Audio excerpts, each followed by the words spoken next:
बोल जयकारा बोल मेरे श्री गुरु महाराज की जय। सौभाग्यशाली गुरुमुखो, सूरत शब्द योग का विवेचन पूर्ण पृष्ठों में बहुत बार किया गया है। मानसिक शांति प्राप्त करने का सही एकमात्र वैज्ञानिक उपाय है। यदि महापुरुषों के इस विज्ञान का कुछ पृष्ठों में अलग से विवेचन नहीं किया गया तो पुस्तक का उद्देश्य अधूरा ही रह जाएगा। संत महापुरुष संसार से कोई भी बात गुप्त नहीं रखते जो लोगों के लाभ के लिए हो। कोई भी वस्तु हो जो उनके लिए उपयोगी हो, संत जन बड़ी प्रसन्नता से उन्हें देने के लिए तत्पर रहते हैं।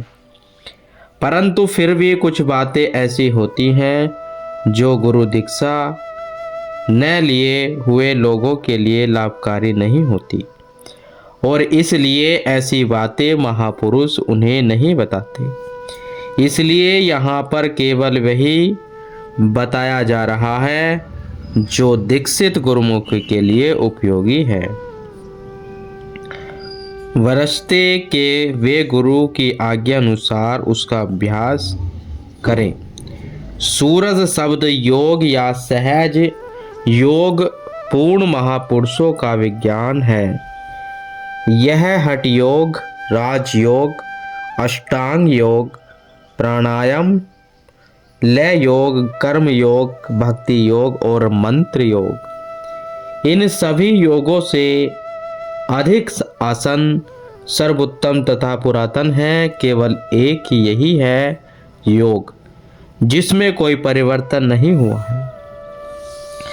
विभिन्न संप्रदायों के लोगों ने अपनी भावनाओं के अनुसार विभिन्न योगों को अपनाया है, परंतु समय के प्रभाव में उनमें अनेक परिवर्तन हो गए हैं। इस विज्ञान में कुछ निश्चित प्रकार के अभ्यास होते हैं जिनको करने से साधक ईश्वर का सचेतन सत्कार कर सकता है। यह सभी की प्रक्रियाएं ध्वनि तरंगे को पद्धति के अंतर्गत हैं। इस पद्धति की अपनी कुछ पृथक विशेषताएं हैं जो इसे योग की अन्य पद्धतियों से पृथक करती है। यह महापुरुषों के उपदेशों के आधार है। इस ध्वनि तरंग के बिना महापुरुषों के उपदेश अधूरे हैं। कोई भी पद्धति ध्वनि तरंगे के इस मुख्य सिद्धांत के बिना शिष्य को महापुरुषों के वास्तविक लक्ष्य आध्यात्मिक के उच्चतम स्थान पर नहीं ले जा सकती। यह कहना असंगत न होगा कि जो इस ध्वनि तरंग के सिद्धांतों को नहीं जानता वह सभी योगों के विशेष आवश्यक भाग से अनभिज्ञ है। संत मत का यह विज्ञान अपने नियमों में अत्यधिक है। इसमें योग के सभी अनिवार्य नियम सम्मिलित हैं। आधुनिक पीढ़ी में यह शारीरिक क्षमता नहीं है जो प्राचीन लोगों में थी। इन कारणों से तथा प्राचीन समय के योगियों के कई अत्यधिक रूढ़िवादी, कठिन और कष्टक योगिक अभ्यास आधुनिक साधक के अनुरूप नहीं है। परंतु महापुरुषों का विज्ञान तथा सूरत शब्द योग जितनी सृष्टि प्राचीन है उतना ही पुरातन होते हुए भी आज भी पहले के समान ही नवीन है, क्योंकि यह सहज, प्राकृतिक और ईश्वर निर्मित है। यह विज्ञान मनुष्य के साथ आया है और अंतिम सांस तक उसके साथ ही रहेगा। यह पद्धति साधक को न तो अंधविश्वास में ही छोड़ती है और न ही उसे एकमात्र से श्रद्धा तक सीमित रखती है। आधुनिक साधक किसी भी धर्म अथवा दर्शन को कायम हुए बिना, अच्छी तरह समझे बिना अपनाने के लिए तैयार नहीं है। वह मनगढ़ंत या काल्पनिक सुंदर सिद्धांतों में विश्वास नहीं रखता। अमर तत्व जीवन का आस्वादन लेने वाला साधक अंध विश्वासों तथा मनगढ़ंत कल्पनाओं के दुर्बल आधार पर निर्भर नहीं रहता, परंतु एक पद्धति ऐसी है जो अत्यंत वैज्ञानिक तथा पूर्ण है और परीक्षण की कसौटी पर सर्वथा खरी उतरती है। संपूर्ण विश्व द्वारा मान्य है, ऐसा यह है महापुरुषों का वैज्ञानिक सिद्धांत। सभी लोग मुख्यतः तीन बातों के प्रति अत्यधिक जिज्ञासा रखते हैं: आत्मज्ञान, ईश्वर सत्कार और मुक्ति।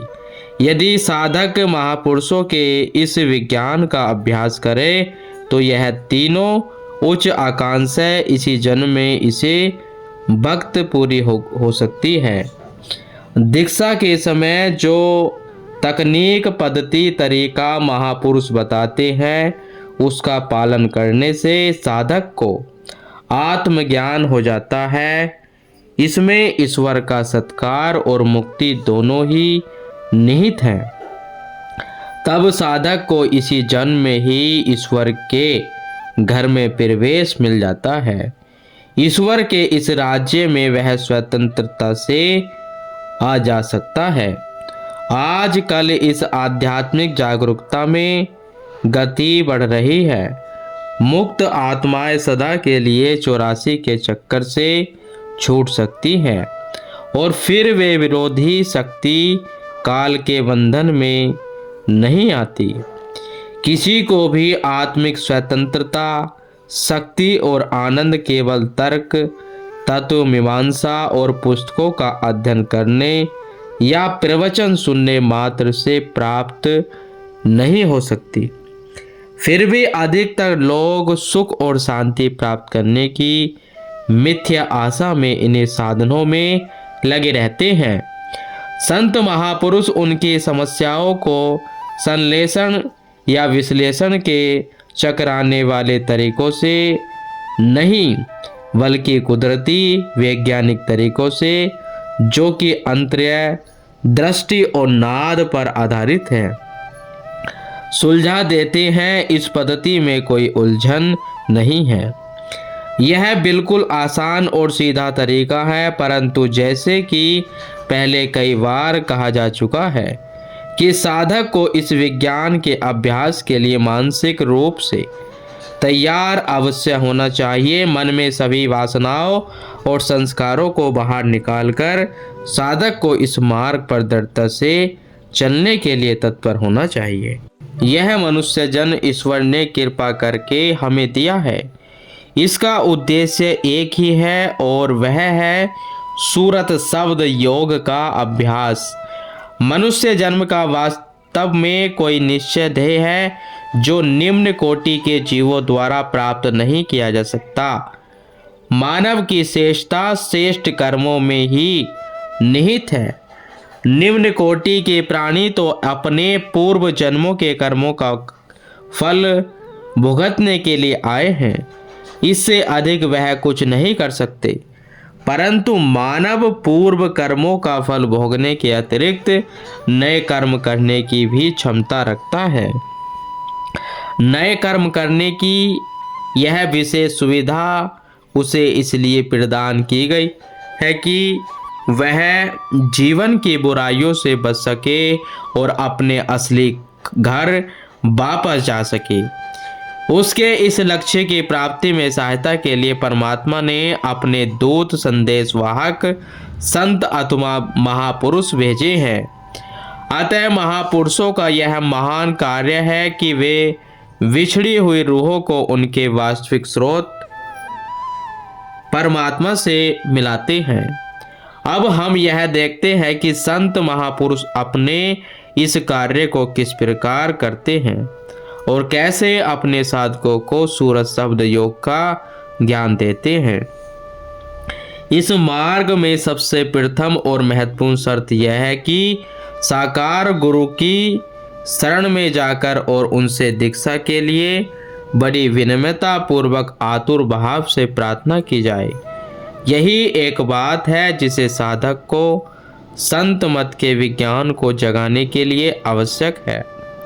वह इसकी उपेक्षा अथवा अवहेलना नहीं कर सकता। यदि तुम सद्गुरु के शिष्य बनने के इच्छुक नहीं हो तो यह अच्छा होगा कि तुम इस मार्ग पर कदम ही न रखो। यदि तुम केवल पुस्तकों का ही अध्ययन करते हो तो तुम्हें इससे अधिक लाभ नहीं होगा, केवल समझने की शक्ति उत्पन्न हो जाएगी। इसलिए दीक्षा लेने के बाद तुम्हें गुरु की आवश्यकता और आशीर्वाद से इस मार्ग पर चलने का अभ्यास कार्य प्रारंभ करना चाहिए। अपने घर में कोई उपयुक्त स्थान चुन लीजिए जहां कोलाहल और कोई हलचल न हो। वहां कोई रोक टोक या बाधा नहीं होनी चाहिए। अपने शरीर को सीधा करके किसी आरामदायक आसन में एक निश्चित समय पर ध्यान में बैठे। अपना ध्यान सभी ओर से हटाकर भूमध्य पर केंद्रित करें। बड़ी सावधानी तथा विनम्रता पूर्वक अपना ध्यान इसी केंद्र पर स्थिर रखें और साथ में यह कल्पना भी करें कि आप वहीं पर हो। जब तक आप ध्यान या चिंतन पर बैठे हुए हो, यह ध्यान रहे आपका शरीर कोई हलचल न करे। उस आसन में जिस पर बैठकर आपने ध्यान प्रारंभ किया था उसमें कोई परिवर्तन न आए और आपका ध्यान केंद्र पर निरंतर बना रहे। यदि आप ध्यान का इच्छित फल चाहते हैं तो ध्यान के समय वहां संसार अथवा भूत या भविष्य का कोई विचार मन में न लाए। मन को इसी केंद्र पर स्थिर रखें। यदि किसी विचार को मन में स्थान देना ही है तो इस केंद्र पर मालिक विराजमान है। इसी विचार को लाना चाहिए। इस अभ्यास में सबसे आवश्यक बात यही है कि इस योगाभ्यास को करते समय विचार तरंगों तथा चित्त की वृत्तियों को स्थगित कर देना चाहिए। मन और आत्मा की सभी शक्तियों को इसी केंद्र पर केंद्रित करना चाहिए। जैसे कि अब इस समय हमारा ध्यान केवल अपने शरीर में अपेतु सांसारिक पदार्थों में फैला हुआ है। हमें सब में से इसको खींचकर इस केंद्र पर इसको केंद्रित करना है। जरूरी है साधक को अपनी फैली हुई वृत्तियों को एकाग्र करने के लिए अत्यधिक परिश्रम की आवश्यकता है, परंतु ध्यान के एकाग्र के समान इस संसार में अन्य कुछ भी लाभदायक तथा महत्वपूर्ण वस्तु नहीं है। यही संतों का सर्वमान्य सिद्धांत है, चाहे वह किसी भी युग में या प्रदेश में हो। सभी ने अपनी आत्मा के परमात्मा के साथ मिलने की यही युक्ति बताई है। शिष्य को आध्यात्मिक अभ्यास शुरू करने से पहले इसके बारे में भली भांति सोच विचार कर लेना चाहिए। उसे पूर्ण संतोष हो जाना चाहिए कि उसने ठीक मार्ग चुना है तथा उसे अपनी आत्मा मुक्ति की अभिलाषा है। अपने उद्देश्य के प्रति उसे सच्ची लगन होनी चाहिए। एक अन्य बात भी जिज्ञासु के लिए स्मरण रखनी आवश्यक है, वह यह कि उसे सदा यह मानना चाहिए कि सद्गुरु के वचन उसके अपने हित के लिए तथा उसे उन वचनों पर अत्यधिक श्रद्धा तथा दृढ़ता से चलना है। कभी क्षण मात्र के लिए भी यह नहीं सोचना चाहिए कि सद्गुरु के वचनों से उसके विचार अधिक श्रेष्ठ है। स्वयं को सद्गुरु की मौज में अर्पित कर देना चाहिए। इस विज्ञान की वर्णमाला का प्रथम अक्षर है। संत मत का यह विज्ञान विश्वव्यापी है और सभी के लिए समान रूप से उपयुक्त है। सद्गुरु सबको समान रूप से ज्ञान देते हैं। वे कभी ऐसी शिक्षा नहीं देते जो उनके शिष्यों के लिए हितकर न हो। गुरुमुख हो।